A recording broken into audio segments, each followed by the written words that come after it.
coming on the air with breaking news. The former Vice President, Mike Pence, saying something very few Republicans are willing to say right now, that Donald Trump is wrong.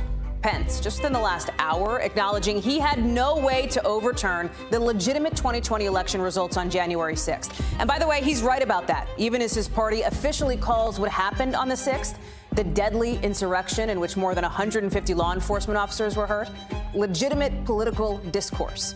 It's been an explosive afternoon of developments, giving a snapshot of the GOP, and we're all over it in a minute. Also in Washington, objectively good news on the economic front, and a record year for President Biden. What his top economic advisor tells me about what we should expect next and what it means for your money.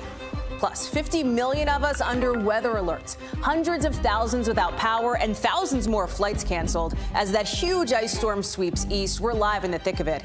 And China getting some Olympic-sized blowback about who it picked to help light the torch at the opening ceremony. We'll tell you why. Then, MySpace, Vine, Friendster, tombstones now in the internet's graveyard. So is Facebook next? Why some experts think the site might age itself out of existence. We'll talk about that later in the show. Hey, I'm Hallie, and we're coming on the air with the fight for the soul of the Republican Party and a bunch of new developments just this afternoon that are helping crystallize and illustrate the tension points inside the GOP, including late this afternoon, former Vice President Mike Pence with a very direct slapdown of former President Trump and the pressure his former boss put him under and is still needling him about to try to overturn the results of the legitimate 2020 election. Watch what just happened. President Trump is wrong. I had no right to overturn the election. The presidency belongs to the American people and the American people alone. And frankly, there is no idea more un-American than the notion that any one person could choose the American president. We haven't really heard this kind of language from Pence before. We don't usually hear this kind of language from many Republicans, save for an outspoken few, like Republican Congresswoman Liz Cheney. And now today, she is getting scolded by her own party, by the Republican National Committee, after they overwhelmingly voted to censure her, along with Republican Congressman Adam Kinzinger, for their help investigating the January 6th attack. The same attack meant to put pressure on Pence to overturn the election. And the GOP today is officially calling that insurrection legitimate political discourse. Their words. Cheney tonight responding with this tweet, a video of the Capitol riot, saying this was January 6th. This is not legitimate political discourse. And this is the snapshot tonight of the Republican Party, which 50 senators represent, nearly half the House, millions of Americans supporting the GOP at the ballot box. And the message, at least right now, is clear with few exceptions. This is still Donald Trump's party. But will it stay that way? I want to bring in now Garrett Haake. Garrett, there's a lot of moving pieces today, and a lot of them are connected, right? And let's start with what we just heard from Mike Pence at a meeting of the Federalist Society, right? Conservatives. He has been distancing himself to a degree from former President Trump, as he's widely speculated to be looking ahead to 2024. But this was very clear. This was very direct. And you know, Mike Pence, this was very intentional. He knew the impact, I have to believe, based on my reporting of him over the years, that his words would have. He is a disciplined politician. He knows what it means to throw down this gauntlet. Discipline is probably one of the first words I would think of when describing Mike Pence as a politician. And Hallie, look, I double-checked my calendar when I watched this piece. This is not February 2021. This isn't days or weeks after the attack. This is more than a year later. So there is something that is the impetus for this decision for Mike Pence to come out as strongly as he did today. Is it the approaching midterms? Is it the approaching next presidential election? Is it the fact that several of his top aides recently testified in front of the January 6th committee? Are we seeing some kind of effort here to tack back towards a responsible, fact-based approach towards January 6th from one of the party's senior leaders? I think it's too early to say, and I think there are a lot of Republicans who find themselves in that kind of shrinking category, the Liz Cheneys and the Adam Kinzingers of the world, who would say, where was this a year ago? But my reporting is only still getting started on this, but I don't doubt this was an intentional and to some degree strategic move by Mike Pence. You talked about the Cheneys and the Kinzingers of the world. Well, the two of them got, I don't like the word rebuked because that's not like a real word, right? But like slapped down, like I don't know how else you put it, slapped on the wrist. It's more than that from the Republican National Committee today. This overwhelming vote that basically said, we don't like you and you don't represent our values. But here's the deal, Garrett, and I see it as it relates to what we just talked about with Mike Pence, too. This isn't about broader policy issues inside the Republican Party, because if you look at Adam Kinzinger and Liz Cheney, they have voted with Trump policies more than 90% of the time. From a policy perspective, they are in line with Republican orthodoxy, with conservative policy philosophy. And frankly, so is Mike Pence, who yet to this day continues to defend some of the policies that he helped put forward in the Trump administration. The issue is January 6th.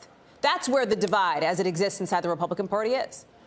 Oh, entirely. How about this, Hallie? I would call it getting publicly dunked on by the Republican Party in this RNC meeting in Salt Lake City. That's what we saw today when it comes to Cheney and Kinzinger. Look, if the word conservative means anything in politics, Liz Cheney is a conservative, as traditional as a policy stance as that could make. The only break from the party that she and to a lesser degree Kinzinger have made is that they don't support Donald Trump. And so, you know, we can talk about these pushback around the margins. We can talk about the former Vice President Mike Pence, but it is as clear as possible, as clear as the voice vote in that ballroom today. It's still Donald Trump's party. Our colleague John Allen, who, as you know, is reporting on all things Donald Trump for the next little bit, has some new reporting from a Trump aide who had the following to say about what we heard from Mike Pence. This person close to the former president says that Pence is being disingenuous even about what President Trump asked him to do. He asked him to send it back to the states. He didn't ask him to overturn it. Here's the problem as I see it with that, Garrett. And again, this is just coming in. We're rolling with this live right here. Is that Donald Trump in a statement, I think it was just this week, explicitly, or maybe over the weekend, Sunday, very explicitly said the goal was to overturn the election. He put it in black and white in his own words. Yeah, overturn was the specific word that he used. And look, we're still talking about extra constitutional remedies to an election that Donald Trump lost. There is no function of the vice president to send anything back to the states. You know, I talked to a Republican senator this week who talked about, you know, their desire to have an audit perhaps have taken place on January 6th. That's not a thing either. Doing anything other than approving the count of votes that were in front of them, as the Constitution describes, is outside the bounds of what the vice president or the Congress could have done on January 6th. Mike Pence knows that. Donald Trump knows that. The Donald Trump aide who gave that comment to John Allen probably knows that. It's revisionist history to say anything else. As we talk about January 6th, there have also been some developments on that front, right? Because we know, for example, based on the reporting of our colleagues, that the former Army Secretary, Ryan McCarthy, has apparently just today met with members of the January 6th House Select Committee. It was something like 5 hours, according to our colleagues, Ryan O'Reilly, Julia Jester. We also know that you and our team are reporting about Congressman Jim Jordan speaking with former President Trump the morning of January 6th. Here's the deal, Garrett. Viewers might be listening to this and go, well, wait a second. Didn't we kind of already know that Jim Jordan spoke with Donald Trump then? We sure did. What's super interesting is how specific the committee apparently, you know, the specifics that the committee apparently knows about the timing, about the length of this discussion. It seems to suggest that they have an extraordinary level of detail from these documents that were handed over from the National Archives related to the Trump White House. It does indeed. I mean, I had a conversation with a source who provided some of this reporting, this information to me today, who made the argument that, look, the level of specificity here, the timing, the fact that this was a 10-minute conversation, not a, hey, what's up, how you doing, a couple of hours before the speech on the Mall, that itself is perhaps notable, although Jim Jordan has said to anyone who is asked that he talks to the president all the time, including multiple times on January 6th. But the fact that we know these details is, as you say, I think to me, the most interesting thing by far. That suggests White House phone logs, records of details that might include other phone calls that we don't know anything about. Former President Trump was a prolific user of the phone. He didn't text, he didn't email, right. He liked to tweet, and he liked to talk on the phone. And who he was talking to in the lead up to that speech and the lead up to the attack, and then who he was or wasn't talking to once it started, are going to be key elements of the January 6th committee's investigation, and I think key pieces of evidence that they apparently already have and that we'll be finding more about going forward. Garrett, you and I talk a lot and cover a lot about the Republican Party as it relates to Washington and around the country. It feels like today, just the developments of the last 4 or 5 hours this afternoon, we'll be talking about their impact, I think, for a little bit longer. I think that's right. The question is it impact that is really going to turn things around, or is it an impact that's going to pop and fizzle? You know, you wonder about the timing of it. Even the fact that it was on a Friday afternoon, you know, for a serious strategic politician like Mike Pence, you kind of wonder what the plays are here, but we've got plenty of time to find out. Well, I'll tell you what, former President Trump sending out statements now related to January 6th, but not about what we just heard from his former VP. That'll be the next shoe to drop, I'm sure, in the next few hours. Garrett Haake, thank you so much. Appreciate you juggling all of this breaking news with us. Turning now to other big news today. It feels like when we talk about the economy, it's like gloom and doom and layoffs and markets tanking. But tonight, you know what? Objectively good news. With the snapshot of the economy out today, a jobs report that totally blew expectations out of the water. Economists calling it incredible because this country added 467,000 jobs in January, blowing past what the estimate was of like 150,000 or maybe even jobs lost. And it will surprise, I'm sure, none of you to hear that President Biden was happy about the numbers. This morning's report caps off my first year as president. And over that period, our economy created 6.6 million jobs. 6.6 million jobs. You can't remember another year when so many people went to work in this country. There's a reason. It never happened. The hospitality industry did especially well. So did professional and business services. People like consultants, retail did well, stores, etc. The unemployment rate also stayed pretty flat at about 4%, ticking up only slightly from December. So can we take all of this as you're thinking about your money as a good sign that things are getting better? Here's what the head of the National Economic Council, Brian Deese, told me not too long ago. We are seeing extraordinary economic growth. That was the result of deliberate policy choices we've made, and the benefits are being seen across the country. Now we need to keep this going. Joining me now is Shannon Pettypiece outside the White House. Shannon, it's great to see you on a Friday evening. What's interesting about these numbers is that they reflect what the job market looked like in January as Omicron was everywhere, right? Now we've got Omicron in many parts of the country starting to get into the rear view. You have to think that such a strong report, even with all of this pandemic uncertainty happening, is a good sign. Right, and that theoretically, who knows what the future holds, but that, February, March, April, May, into the summer months are going to be even better because you're not going to have that Omicron overhang on the economy. Hallie, you mentioned these numbers were way beyond what Wall Street analysts were expecting, but they were certainly beyond what the White House was expecting, because going into this, there was a lot of signaling, messaging to the White House, hey, these jobs numbers might not be that great. There might be some irregularities because if people were out of work because of COVID and weren't getting paid, they could have been counted as unemployed. So the White House was setting things up for a grim number. And all indications as of yesterday seem to point to the fact that they were surprised by these numbers. And also not just the January numbers, but also revisions in December and November that showed jobs growth was a lot stronger in those months as well. So a big piece of news, good news for the White House today. And you heard the president's remarks there, too. One point they've been trying to emphasize is don't look at any one jobs report.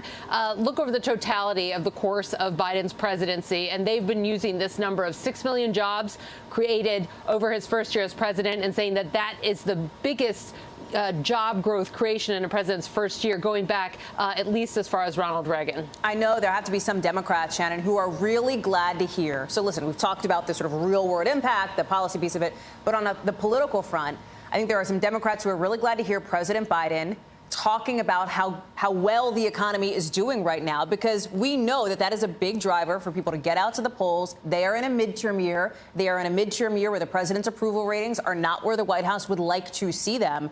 A few more months of numbers like these, you could start to see the needle move. Yeah, and there's this interesting tension point here, Hallie, because when you look at the poll numbers, people say they are dissatisfied where the economy is. They are not, it's about a 50-50 split about people approving versus disapproving of President Biden's handling of the economy. So the public perception is that the economy is not fantastic. There has been some tension among Democratic strategists and White House advisors I've talked to about how much the White House should be out promoting and selling and talking about how great the economy is by certain metrics when most people, based on surveys, aren't feeling that great about it. You can kind of say, and, you know, there's this concern of the White House is going to seem disconnected. People aren't going to feel great in their life, and the White House is going to be telling you how wonderful the economy is. But it does appear the White House is shifting in this direction of embracing the strong economic numbers they have, talking it up, selling it. This is something we saw the Clinton White House do in trying to turn around the mood on the economy. And you know, rather than, you know, going with where the mood is, trying to change the mood and change the narrative on the economy, given the big bully pulpit that the president and the White House has. Shannon Pettypiece, thank you very much for that reporting. Great to see you. Appreciate it. So you know that huge winter storm that has smacked the South? Well, guess what? It's moved up into the Northeast with 50 million people under alerts for snow and ice, maybe flooding. Hundreds of thousands of people don't have power, and this storm is deadly. One woman has been killed, 8 others hurt in Alabama after at least 2 confirmed tornadoes ripped through. Look at this. Trees uprooted, buildings crushed. I mean, the top floor of that building is wiped out. And Texas is still hurting, too. A lot of cities there got like a ½ an inch of ice. Look at this backup. This is on the I-10 after a crash last night west of Austin. People were stranded on the highway all night long, well into this afternoon. You finally, at the point that we're coming on the air now, have single lanes open to let people get out. More to be done on that front, too. Well, now it's the Northeast's turn. Hammered with snow, sleet, freezing rain. Check out Syracuse, New York. The central part of the state was hit with the worst part of this whole storm. Vaughn Hilliard is in New York. He's in Queens at LaGuardia Airport. Vaughn, talk about what you're seeing, what the expectation is.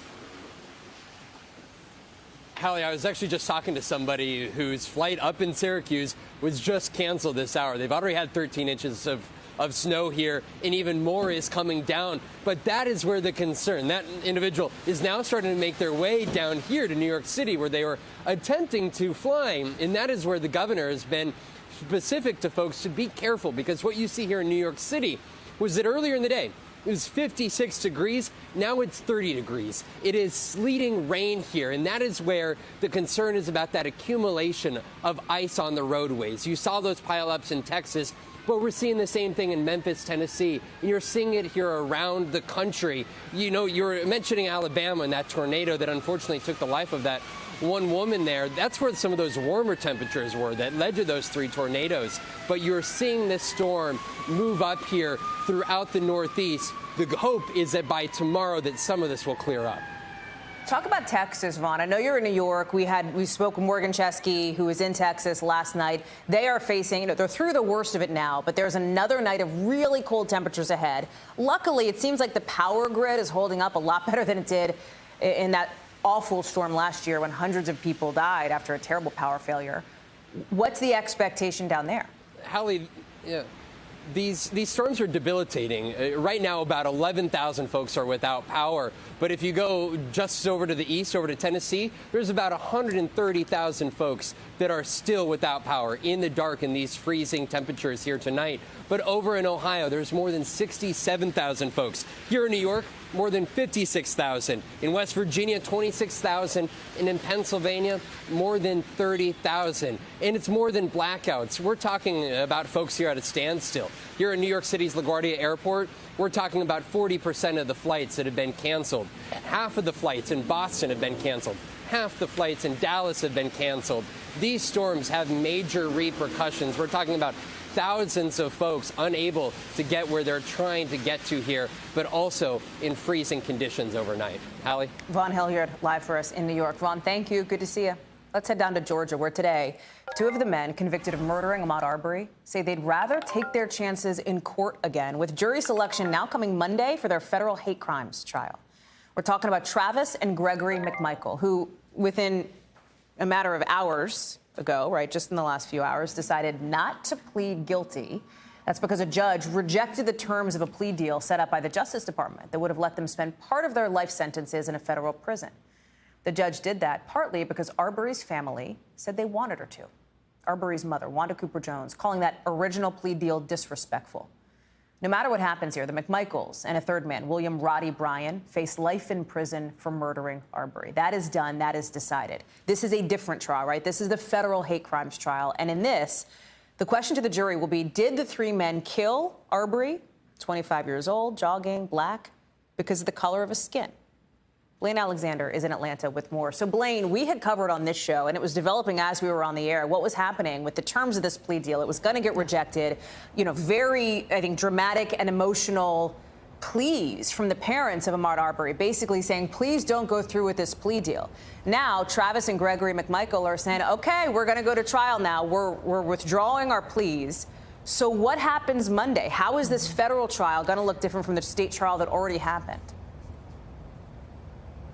Well, you know, Hallie, the biggest difference that we're going to see is that race is going to come to the forefront of this federal trial in a way that we did not see with the state trial. Now, with the state trial, they really looked at, you know, them following Ahmaud Arbery, their decisions to do so. But with this federal trial, remember, their prosecutors are trying to prove that they were racially motivated, that they made the decision to chase down Ahmaud Arbery and ultimately kill him because of the color of his skin. So we already know that prosecutors have alluded to the fact that they have text messages, they have Facebook posts, social media posts that they say show that the McMichaels, that Travis McMichael was racist, essentially, is what prosecutors are saying. You know, they've alluded to the fact that there are messages that show him referring to black people with words that I will not repeat. So they're going to try and likely present those in court. And so that's certainly going to be a different look at this entire case, Hallie. But here's my question to you, because these men have said at one point they said they were going to, we knew they were going to plead guilty to these federal charges.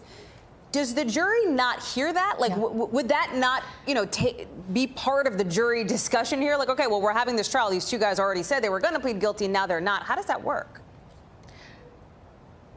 And it possibly could. You know, legal experts that I've spoken to say that it possibly could taint a jury. In fact, Travis McMichael, remember, he did enter a guilty plea. He just took that back today. And so, yes, you know, the fact that this is going to be held down in Brunswick, Georgia, when they're interviewing potential jurors, of course, they're going to wonder whether or not they watched news coverage, saw coverage of this. This has been covered extensively. And so anybody who's been watching and paying attention would know that these two men were preparing to, and in Travis McMichael's case, actually did admit to the fact that race played a role, then took that back, and now a jury is going to be deciding on that very same question. So, yes, in practice, it really shouldn't make a difference. That won't be admissible in court. But, of course, when it comes to seeing reports, when it comes to having that information in the back of their mind, that's certainly a question for jurors. We talked about how emotional Wanda Cooper-Jones, Ahmaud Arbery's mother, was in saying, you know, I don't want this plea deal to go forward. Part of the reason, according to their attorney who talked to you, is that the family wants the McMichaels and Brian to serve their sentence in Georgia state prisons, not in federal prison. They believe, and I think we heard this from Wanda Cooper-Jones on our show.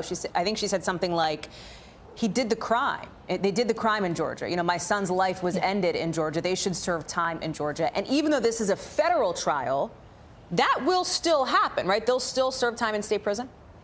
Yes. Yes, whether they're found guilty or not guilty. Not guilty, of course, they're going to go back to state prison. But even if they're found guilty, because the initial conviction and sentencing was in a state court, they essentially have the first, they have primacy. So that means that because that came first, they will go back to state prison. Now, what we saw in the plea deal, that was essentially a workaround. That was kind of a deal. That will not be the case now that that plea deal is out the window. Hallie. Blaine Alexander, live for us on this important story. Blaine, I'm sure we'll see plenty of you in the weeks to come on this. Appreciate it.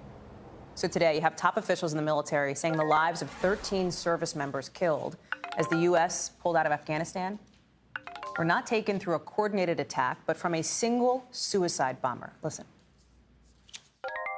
I want to acknowledge that the investigation differs from what we initially believed on the day of the attack.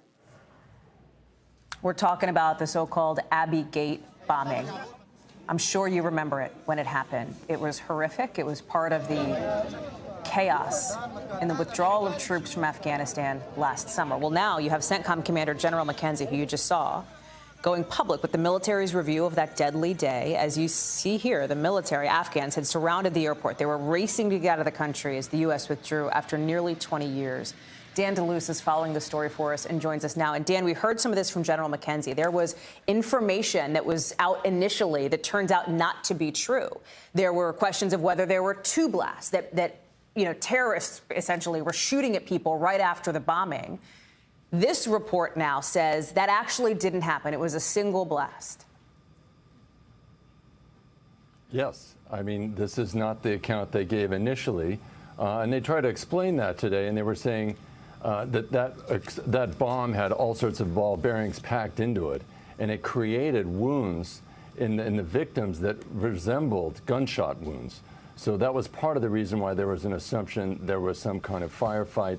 There were also warning shots fired. It was a very chaotic situation. I think the Pentagon, in a way, felt that these findings put their troops in a better light in the sense that U.S. forces, they say, did not shoot or kill any Afghan civilians that were killed. All of the deaths were the result of that terrible bomb. Yeah. The head of Central Command, General McKenzie, talked about, this kind of contradiction. Here's what he had to say.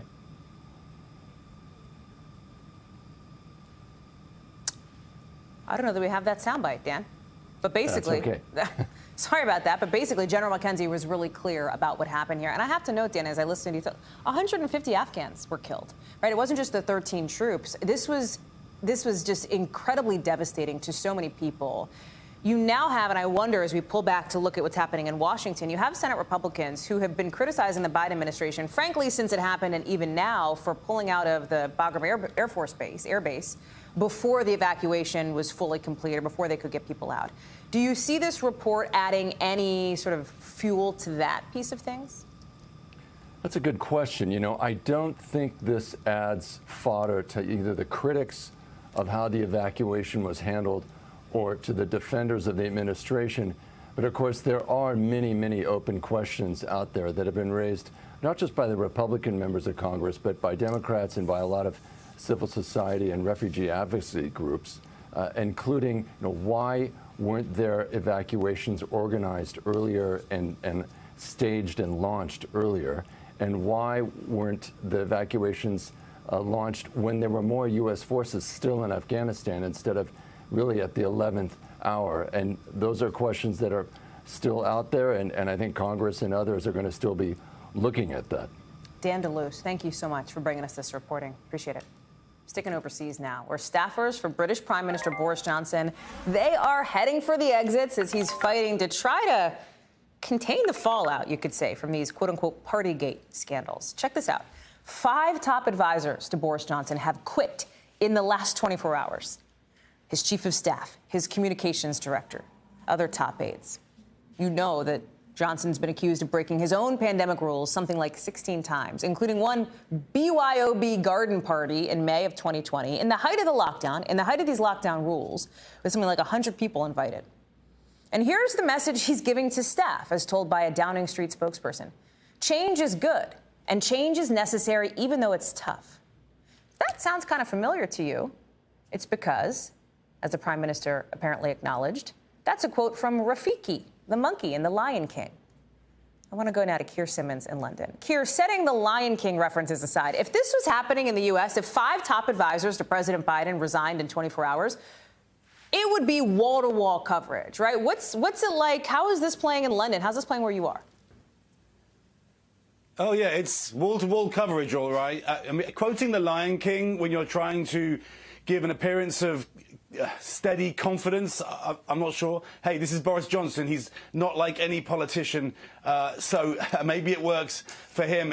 This is the political equivalent for Boris Johnson, Hallie, of it never rains but it pours. 5 advisors leaving within the space of 24 hours. Now, look, 3 of them appear to be leaving by mutual agreement. They were, as you mentioned, wrapped up in this Partygate scandal, if you like, party to the invitations to the party, for example. And then 2 of them, one of them in particular is a long-time advisor to the Prime Minister, and another an advisor, both of whom it doesn't appear that Boris Johnson expected to leave. Inevitably, and we've been talking about this story for a while now, Hallie, there is political intrigue. Are the 3 leaving early to make it look like, to kind of conceal the impact of the other 2? But why would that make sense? Because 5 aides leaving at one time doesn't look good either. Look, it just doesn't look good for the Prime Minister, but then things haven't been looking good for some time, because it doesn't look good to have parties when the rest of the country is locked down because of COVID. And yet, right, as you and I have talked about here, while he faces political trouble, there is a bit of a threshold gap here, and let me explain the context. As you know, something like 12 members of Boris Johnson's party want him to resign. 7, at least, according to our friends over at Sky News, say they've submitted letters of no confidence. But the deal is you need 54 members, right? You need 15% of the members of parliament. That's 54 people to write those letters of no confidence. Right now, they're only at 7. So it's not as though it feels like there's anything imminent that's going to happen, at least on the parliament front, at least right now. Well, we think those are the numbers right now. I mean, I talked about political intrigue, Westminster is historic, a historic centre of democracy, and that means the members of Parliament are pretty good at playing political games, Hallie. So an organisation called the 1922 Committee, which is responsible for running the Conservative Party, which, of course, Boris Johnson is the leader of, as well as its Prime Minister. That organisation is the body that takes these letters from members of Parliament to say that they want a vote of no confidence, and they aren't necessarily being open about how many letters they've received. And these politicians, these lawmakers, aren't necessarily being open about whether they've asked for the Prime Minister to resign, because the politics are, of course, that if the Prime Minister knows that you asked for him to resign and then he doesn't have to resign, doesn't do much for your political career. So, skullduggery. There's lots of skullduggery. Can I just say, you know, I'm a political journalist here in the U.S. Maybe I should move to London here, because it feels like that's where the drama, is going down just as much. Setting aside we do it pretty well over here. You sure do, friend. Setting aside the political consequences, right? There is a legal piece of this for Boris Johnson, too. And we have to get to that backdrop, because some of these parties are being investigated by the Metropolitan Police. Johnson has apologized, sure, but, like, a police investigation is no joke. Yeah, that's absolutely right. And, there's a serious side to this, of course. Aside from the question of confidence in the British Prime Minister at a time that is so crucial, just take, for example, the crisis in Ukraine, the question of the British people's faith in the political system, and that police investigation is very much part of it. One political commentator today talking about, just think about this, about the damage it's done to the British establishment, because it isn't just the Boris Johnson and his political party that has been done damage. It's also the police, because the police are responsible for guarding Downing Street. How come they didn't see these parties happening? They're investigating now, yes, but why didn't they do something potentially at the time? And then, of course, what we call here the civil servants, the people on the government payroll who help run the government, well, some of those were involved in these parties and, again, would have seen the parties happening. So it's hard to find a corner of the British government that isn't besmirched by this, if you like. Keir Simmons, live for us there in London. Keir, always great to have you on. Have a great Friday night. Appreciate it.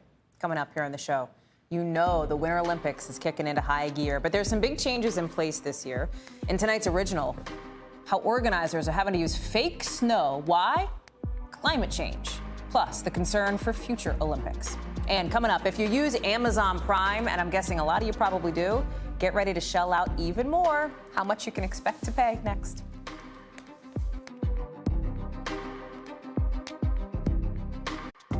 Let's get you over to the 5 things our team thinks you should know about tonight. Number 1, rescuers in Morocco are fighting to save a little boy, 5 years old, who fell into a well this week. It's more than 100 feet deep. This is unbelievably dramatic. It's captured the attention of so many people in Morocco. You've got rescuers drilling through a parallel hole that they built, basically. They're hoping to connect with him soon. So far, he's been okay. A lot of thoughts going out to that little boy. Number 2, the CDC is investigating a listeria outbreak that so far has killed 2 people and put 13 others in the hospital in more than a dozen states. What's the deal? It's linked to Dole salad bags. They have a use-by date between December 30th and January 9th.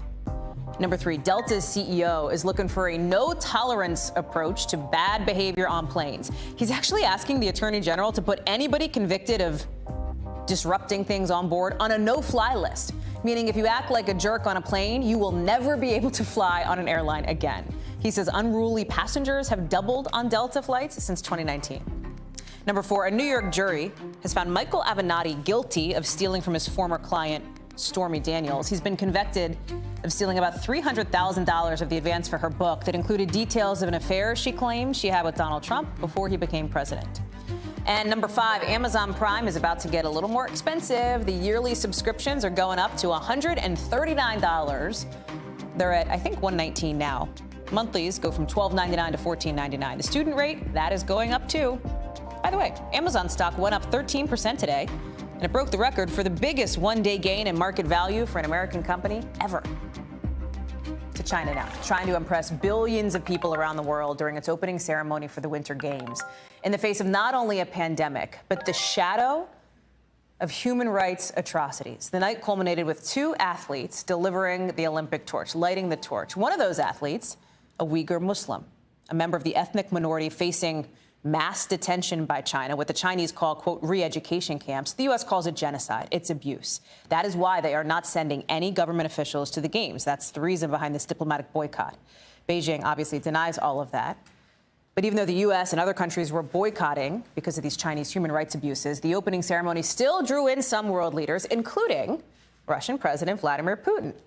He and China's President Xi met just hours before this, the first time the Chinese president has met with any foreign leader since the start of the pandemic. Steve Patterson is live for us outside Beijing. Steve, organizers of the Olympics said they didn't want to get into political matters. They never do. They have this, we're neutral, we're Switzerland kind of vibe, but here we are with what experts that I've talked to see as a blatantly transparent, manipulative stunt from China to try to deflect some of these human rights accusations on something that the U.S. calls genocide. I put this to you to say, can you talk a little bit about this moment and about what it's like where you are in China on the ground, in the village?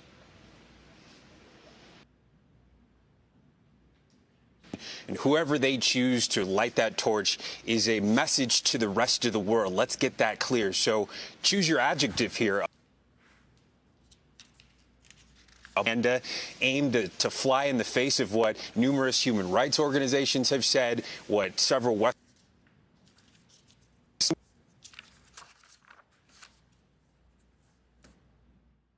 millions of people. And look, that is not to take away, what we've experienced on the ground here from the Chinese people, which is very warm, inviting atmosphere, the host atmosphere, the artistry of that opening ceremony from the artists who put that together. But that does nothing to take away from the human rights abuses that are being alleged here. So the thought is that this is a shot from President Xi against those nations that boycotted to say that China will not be lectured on any matters it considers internal and ones that it has denied several times. Hallie? Steve Patterson. Steve, your mic's taking some hits out there. I think we heard most of what you had to say. I'd love to get another question to you. I don't know if we've gotten this fixed. Sure. So I'm gonna power through. This is live television. Gang, Steve is live in China. This is what happens when you're halfway around the world here. I want to play for you, Steve, something we heard here in Washington from House Speaker Nancy Pelosi, a pretty direct warning to athletes, U.S. athletes who are competing in Beijing, telling them to focus on competing and not speaking out on some of these issues because it could be dangerous. Here's what she said. I do not encourage them to speak out against the Chinese government there because I fear for their safety if they do. Is that what the athletes seem to mostly be doing now, Steve? Well, if you can hear me, Hallie, and I apologize for any audio issues we may be having.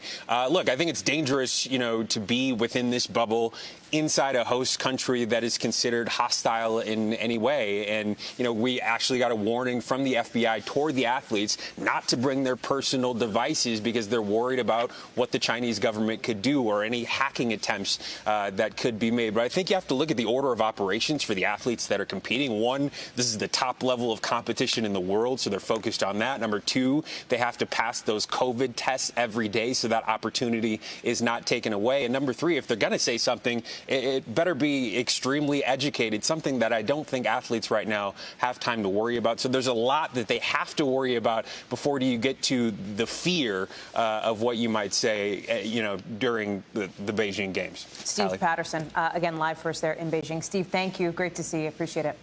We're sticking with the Olympics for tonight's original, as you know, in-depth reporting on a topic we've been keeping an eye on.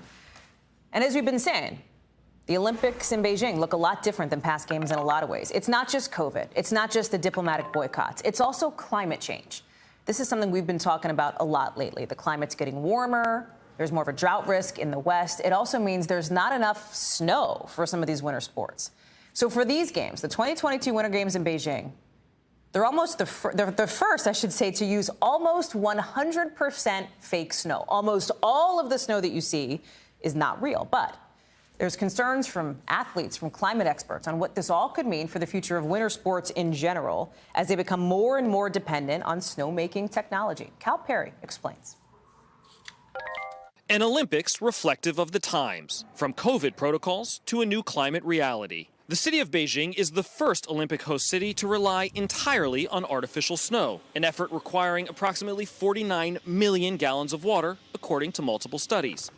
For athletes on Team USA, competing in alpine events around the world has provided a front row seat to climate change. I think as somebody who's been involved in the sport for a long time, I have been witness to some of that climate impact and climate change that we're seeing, and you notice it in a lot of ways. A recent study from researchers at the University of Waterloo examined 21 cities that previously hosted a Winter Olympics to see how many, with rising temperatures, could host a future Olympics. If we continue on the emissions pathway we're on now, we're left with only 4 climate reliable hosts in mid-century and down to 1, which was Sapporo, Japan, in late century. So that really changes the geography of where you can host the games in the future. And that's out of 21 host Out of cities? 21, yeah. So if we don't meet the climate emissions in the Paris Accord, only 4 out of 21 will be viable in the future. Is that? By mid-century, and then it gets even smaller later in the century as warming accelerates. The study also polled 330 athletes and coaches to gauge how important an issue climate is to their sport. 89% said they believe changing weather patterns were affecting competition conditions. For skiers, the fake snow can mean more speed and ice, which forms more often in warm conditions, and that can be dangerous. I mean, obviously, like the harder surface can make it a little bit dangerous, more dangerous to fall on, and the speeds are higher. So that means sometimes that courses that were designed a decade ago or several decades ago are now skiing faster. The International Olympic Committee, in part of their statement to us, said, quote, artificial snow is used regularly at FIS World Cup competitions and does not make the courses more dangerous. 94% of those who took part in the study indicated a deeper concern, saying they fear climate change will impact the future development of their sport. Do you worry one day that it could become an indoor sport? Yeah, definitely. I think we all really share that concern. It's a way to feel the sun and the wind on your face and experience the elements and, you know, be in touch with the beauty of the mountains or the forests or wherever you happen to be. And so it's pretty scary to think about losing some of those elements because we're going to lose a lot of interest. And it's really sad. Yeah, we don't want to see them go. Hallie, when you talk to the researchers who put together this study, they stress if the world can maintain those markers laid out in the Paris Climate Accords, we could avoid a lot of what we're talking about. The cities that hosted the games in the past would be able to host them in the future. But the fact is, the world is quickly moving past those markers. And so the reality is that the way that we know these winter sports today could change forever. Hallie? Cal Perry reporting for us on that. Coming up on the show, a House committee calling out the NFL, demanding the league release the results of its investigation into the Washington Commanders' toxic workplace culture. Coming up, what the committee will do if the NFL doesn't, pardon the analogy, play ball. Plus, check out this mysterious gold cube worth $11 million popping up in Central Park this week. The story behind this 400-pound block next in tonight's Local.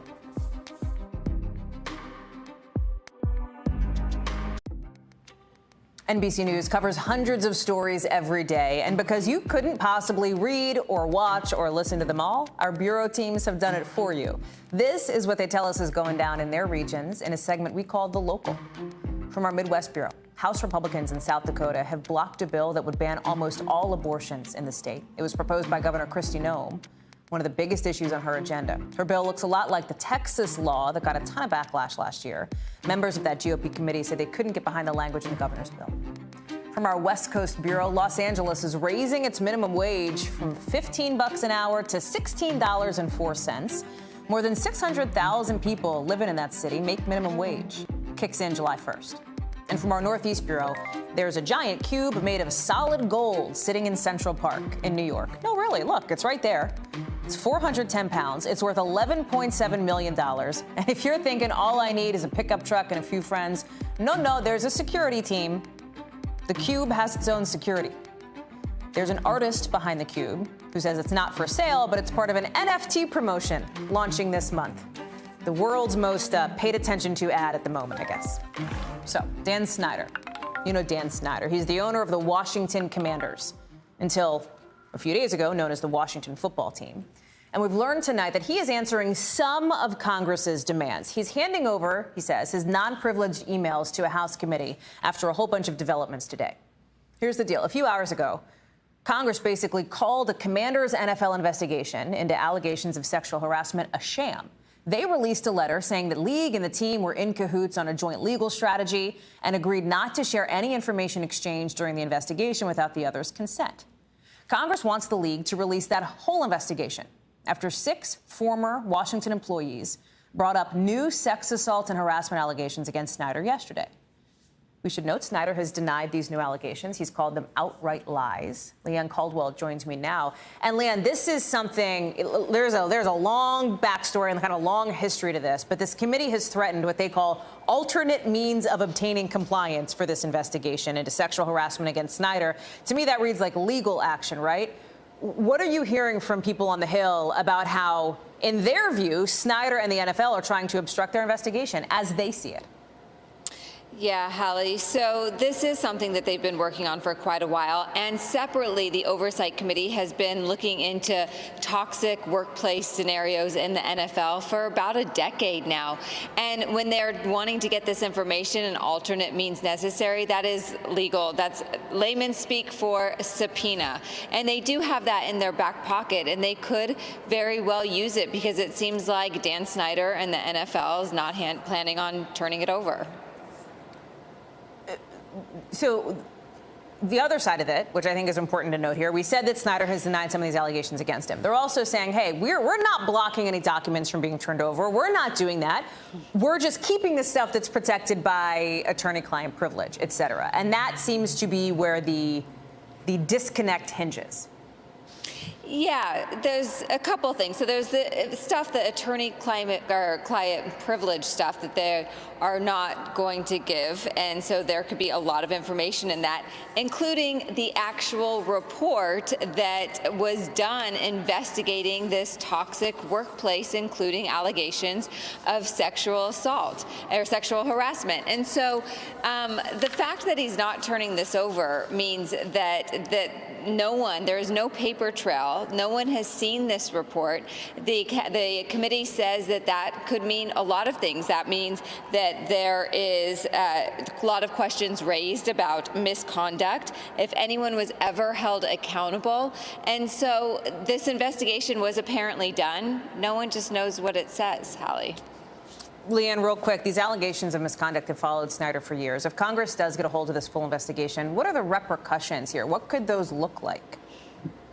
It's an excellent question, and in part because I don't know what, if anything, is going to happen with Snyder specifically. Before this entire investigation happened, he turned over most of the ownership control of the Commanders to his wife.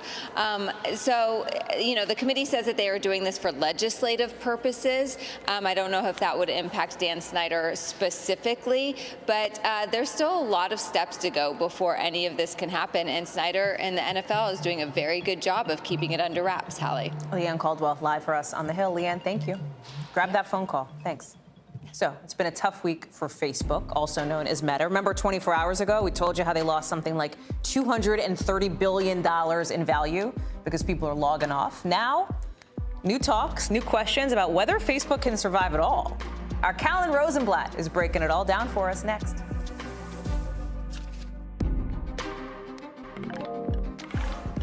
Facebook. What's the deal? What's its future? What's going to happen to Facebook? Because for the first time ever, we know that Facebook is seeing a drop in the number of people who get on it and use it every day. So these are questions that are on a lot of people's minds. Part of why is because aside from places where it's banned like China, the company's kind of run out of new countries to expand to. But also, Facebook's becoming less and less popular for the youngs, for the youths, for Gen Z.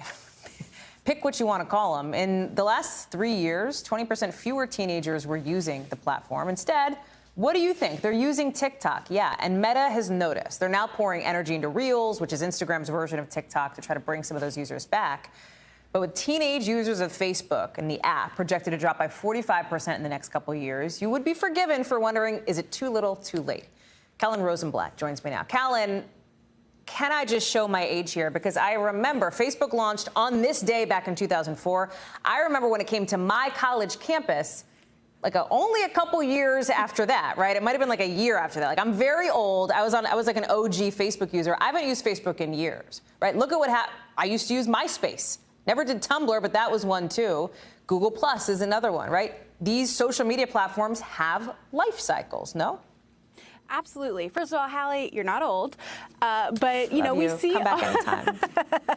we see all these social media platforms do have life cycles. Absolutely. Now, I wish I had a crystal ball and I could tell you, like, yes, Facebook is on its way out, but it is still a wildly popular platform, and it also has longevity over a lot of other platforms. That's right. Now, what I will say is, as to the point that you made, it's not bringing in young people. Young people barely use this app. They use other Facebook products like Instagram or Messenger or WhatsApp, but they're not using, you know, the OG Facebook. And that's a problem because where is the base that they're cultivating? Young people look at Facebook as an old person's app. They look at it as I saw a young person say, it's where my parents are, my grandparents are, and my great-grandparents are. So it's thought of really as being a place that's a little outdated. And so, you know, when you're not bringing in new young users, you are on your way out at that point. But you're bringing up a good point in that Facebook and Meta, they own a lot of apps. Instagram, right? You said WhatsApp, which a ton of people use, especially internationally. It is just a huge source of staying connected with family and friends. But even on, let's say, Instagram, we mentioned Reels, which is Meta's sort of, it seems, attempts to compete with TikTok. Even on Reels, Callan, you know this, half the Reels that I see are just TikToks that people then pulled over to Insta to show. There's still, it seems, a bit of a competitive disadvantage, at least in the zeitgeist, if not in the numbers. Absolutely. And, you know, I hate to say this, but if you find a meme on Instagram or like a TikTok that you love on Instagram, chances are it was viral 3 weeks ago on TikTok or a different platform. It feels so behind in the game when it comes to social media platforms, even Instagram, which is wildly popular among young people, but it's not.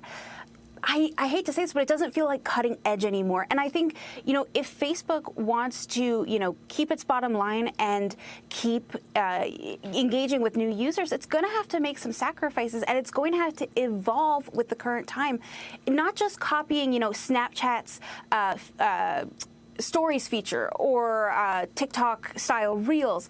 It's going to have to innovate more and more to keep up with young people. And if its bottom line is all it cares about, eventually there will be no bottom line because there will be no users. Facebook seems to be, Meta seems to be trying to evolve. They want to be evolving. They still are a huge moneymaker, right? Because I think there is a difference between some of the anecdotal ways that I think people that you and I know connect with these apps versus the actual dollar amount. Yeah, they lost $200+ billion in value, but they still make a ton of money.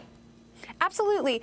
I say all this with the caveat that Facebook isn't going anywhere anytime soon. It is still going to be, you know, the top dog when it comes to social media. It is, again, it has that longevity. It's been around for 20 years. Platforms like TikTok could be gone in 2 years, and Facebook will take those users potentially, or Meta will find another platform to take up those users. We know that Facebook is here to stay. It's been around for a long time. It's just a matter of wait and see. Will this continue to decline? Callan Rosenblatt, thank you so much for talking social media with us on a Friday afternoon. Love to see it. That does it for us for this hour. We're going to have more for you here Monday. Same time, same place. Have a great weekend. Coverage picks up right now.